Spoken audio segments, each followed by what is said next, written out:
कोरबा जिले में रोजाना कोई न कोई सड़क हादसा सामने आ रहा है, जिससे कोरबा जिले के राहगीर भय के साए में सफर करने को मजबूर हैं।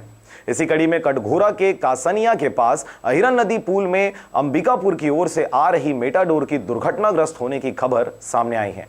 आपको बता दें कि सामान से भरा मेटाडोर सामने से आ रही ट्रक ने मेटाडोर चालक को साइड नहीं दिया, जिससे ट्रक को बचाने के चक्कर में अंबिकापुर से आ रही मेटाडोर पुल के दूसरे तरफ जाकर फंस गई।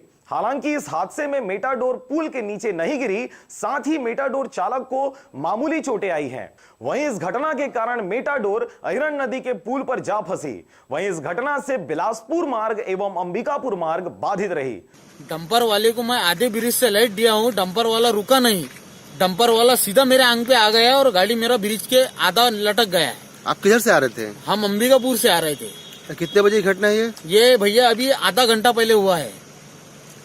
मेरे हाथ को भी मार लगा है भैया और पैर को भी मार लगा है। कोरबा से जयप्रकाश साहू के साथ शशिकांत डिक्सेना की रिपोर्ट, आरजे रमजाजर।